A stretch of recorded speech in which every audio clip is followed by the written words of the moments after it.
Plants. The good, the bad, and the ugly. Welcome to the Eat Plants, Feel Whole podcast, a program designed to help you harness the healing power of plants and to transform your health. I'm your host, Todd Chobatar, and today we're talking with lifestyle medicine specialist Dr. George Guthrie about his book, Eat Plants, Feel Whole. Greetings, Dr. Guthrie. It's a pleasure to be here. Today, Dr. Guthrie, I'm interested to find out about this topic of fats. When we're talking about looking at a whole food plant-based diet, fats is something that it just has to come up in this topic. Is there a good way that you can lead us into this? Fats can be kind of a confusing topic. Three basic kind of types, we call them macronutrients, kind of the basic kind of categories of foods or nutrition, the larger part of food. We've got protein, which is structure, yes, we've talked about. We have carbohydrate, which is energy, and we have fats, which are stored energy. And it's interesting that fats actually do more than just store energy, although we think of them that way. They also do some other important things in the body, which we'll actually mention a little later on. Okay. I think the important thing to recognize here when we talk about fats, most people are thinking about calories because they don't like to wear their fat, their fluff, right? Around the middle, they would like to get rid of that extra stored energy. I know, I certainly would. So carbohydrates have about 4 calories per gram. Protein is about the same in a calorimeter, but once it's broken down, it's closer to 3.5, so it's a little bit lower. And the fats are about 9 calories per gram. So they're highly concentrated calories, which is why we call it stored. If you eat a lot of extra, of course, you're more likely to kind of absorb that and wear it. Makes me think about a quote from Dr. John McDougall. The fat you eat is the fat you wear. There's a lot of truth to that. As I've learned about nutrition, years ago I took a master's degree in nutrition, found it rather fascinating to listen through those classes. You know, there's one on fats, there's one on proteins, and then there's one on carbohydrates, and each one you're learning kind of more and more. Fats are dealt with in our body different than the carbohydrates and the protein. Our body prefers carbohydrates to burn. So, as we're going about our daily kind of sedentary lives, carbohydrates are generally burned first. And then when we run out of carbohydrates, then we'll start to burn fats. Now, if we're really active and physically active, we'll burn some fats because our muscles are really pretty good at that. But mostly our body prefers to burn carbohydrates. So if you have a mixed meal and your calories are under what you need, it really doesn't matter how much protein or carbohydrate or fats there are, the calories will all be used. But when you start to eat more calories than you actually need, the fat ends up getting stored, which means we're wearing it. So how does that relate? You know, you hear from time to time about people that have clogged arteries and that fats might play a part in that. Tell me a little bit about that. You're right. There's good fats and there's bad fats. The Framingham study years ago was started by the U.S. government to try to understand about how health of people was affected. And one of the first things they identified, and this is back in the late 1940s, 1950s, they discovered that high cholesterol was associated with increased risk of heart attack. So we all focused on this cholesterol. Now, cholesterol goes with fat. It's more an emulsifier. I think of it as a soap. It's not so much a fat itself. It mixes with the fat and helps it get around in a water system. We tried to get the cholesterol out of our diet and soon discovered that just taking cholesterol out didn't solve the problem. It tended to be more in the saturated fat. And most Americans have now heard of the problem with saturated fats. Yeah, I've certainly heard a lot about it. Fats are interesting. Physically, they have a linear structure. So you have carbons. In our body, most of them are 18 carbons, although they can be longer and they can be shorter. So an 18-carbon chain with hydrogens attached. Each carbon has 4 hands, one with which to hang onto a carbon on either side, and extra ones to hang on to other things. And of course, with a fat, that's hydrogen. So when every hand is full, we call that a saturated fat. It's a long, straight fat. And long, straight fats need more cholesterol, more soap to move them around in the body. They tend to stack together, and they don't come apart as well. And that's a problem. And that seems to be a problem. At least that's a way to explain kind of how this works. We know that the saturated fats tend to cause trouble.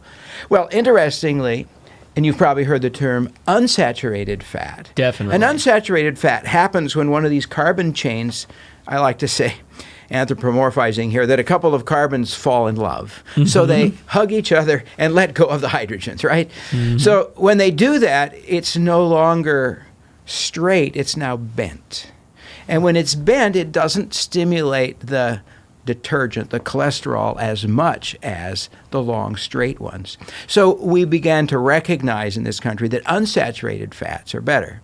So I sometimes, will say, okay, here's a saturated fat, here is an unsaturated fat, and then the polyunsaturated fats tend to have even more kind of the carbons that have fallen in love. More so that's bent kind of, to them. That's the difference in what they are at a kind of molecular level. At on the table level, where you and I are addressing them, we have a different way of looking at them, but it's related to that. For example, if you take a saturated fat and put it on the table, you'll be able to reach out with your knife, cut it, and spread it on your bread. We call it butter. Because it's saturated fat, and at room temperature, it will stand up.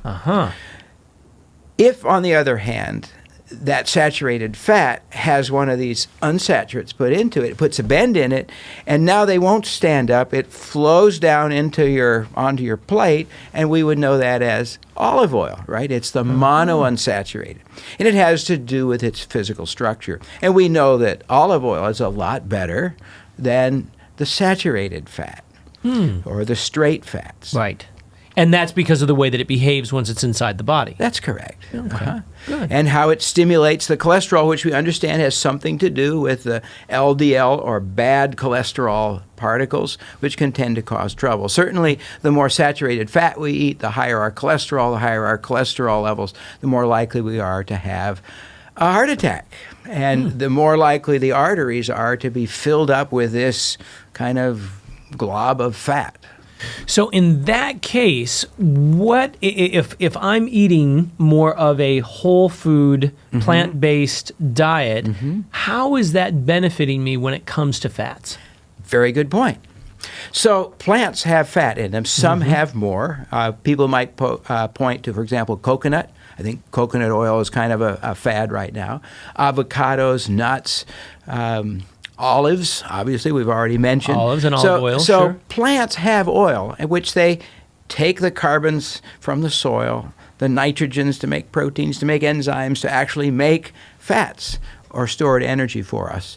But plants are also water-based, and so they also have soaps, detergents, not cholesterol, that help the water and the fat move together. So when we take a whole plant, it has the soap or detergent in it, and we don't need to make as much cholesterol. So it's rather interesting when you move to a plant-based diet, the cholesterol in our body that our body actually makes is decreasing.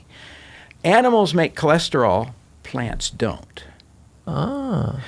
You're an animal, I'm an animal, we make cholesterol. We make cholesterol, this kind of bad thing, and it's not all bad. Obviously, we make hormones out of it and all kinds of things. Even vitamin D is made out of cholesterol. So I wouldn't say it's all bad, but when there's too much of it, especially when it's damaged and in the wrong places, it can cause trouble in our bodies. So when we take it in the plant, it doesn't raise our own cholesterol as much, and we're protected. Now, tell me about, because I've heard that, some fats better than other kinds of fats, and you've talked about the saturated and unsaturated, but I hear a lot about like omega-3, omega-6. Tell me a little bit about that and how that... Good point. So the omega-3 and omega-6 are the type of the polyunsaturated, those ones with all those bends. And the omega-3 versus omega-6, the only difference is how close is that first kind of pair of carbons to the end, okay? So the omega-3 would do this, and the omega-6 would do this, because the first one is down here. So that's the basic kind of physical difference between them. The interesting thing is both of these, omega-3 and omega-6, are unstable. So light, air, time, temperature all tend to make these things fall apart. They're much more stable in the plant than they are being taken out. When you take them out, for example, if you were to do one of the highest, for example, in omega-3 is flax. So Absolutely, if you grind that flaxseed, flax and turn it into flax oil, it will turn rancid or go bad rather quickly. It needs to be refrigerated, or even better, in the freezer, dark bottle, because light will actually unstabilize it. So it's better for us to get these unsaturated fats where they're already in a protected environment rather than pulling them out. Hence, my encouragement for people to actually use the whole plants in order to get their fats, even their essential fats. Because that's the original packaging and the most stable, I hear you saying, to be able to get those important fats in. That is correct. If we pull them out and try to store them, they tend to disintegrate. So that is a challenge that we have when we use them refined. So fats, bottom line, I hear you saying, good, bad, necessary.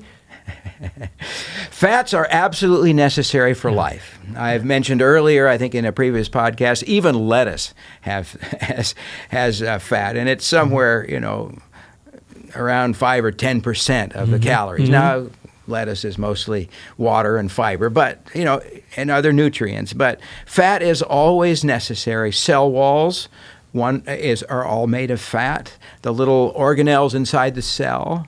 Fat is used as insulation, not just padding insulation or against the cold, but also electrical insulation in our body. And interestingly, it's used as a very short-acting messenger.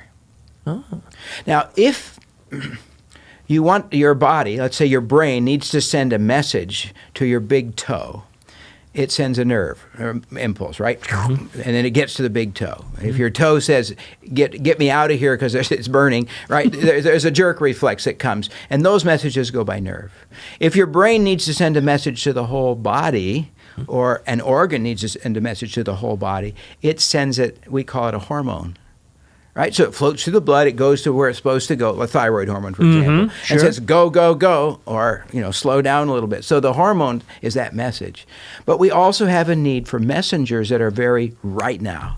Let's say you're preparing your salad this evening, and that nice, sharp knife takes off a tip of your finger. Yikes. You need that blood to clot. Yes. But you don't want everything to clot. Right? Otherwise death would quickly ensue. Yeah. So it needs to be local. The blood vessels need to clamp down. The blood needs to clot.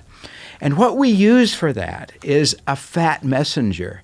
These were identified first in the prostate, and they're called prostaglandins.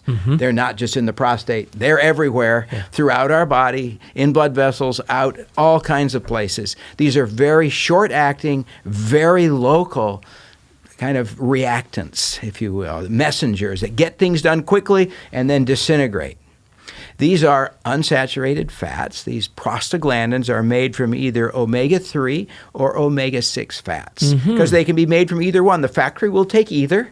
It prefers omega-3. In our culture, we take more omega-6. Our ratio should probably be closer to maybe 1 to 6. We're at like 1 to 18, 1 to 20. So we get a lot more omega-6 than is best for us. When we have a lot more omega-6, we get a lot more inflammation. When we get more omega-3, it's much more calming. You're less likely to have a bad event. Now, our body needs some of that omega-6, and it will make it, but it won't make too much. There is a system that kind of keeps it from trying to make too much. Interestingly, we can eat this inflammatory omega-6 from animal products.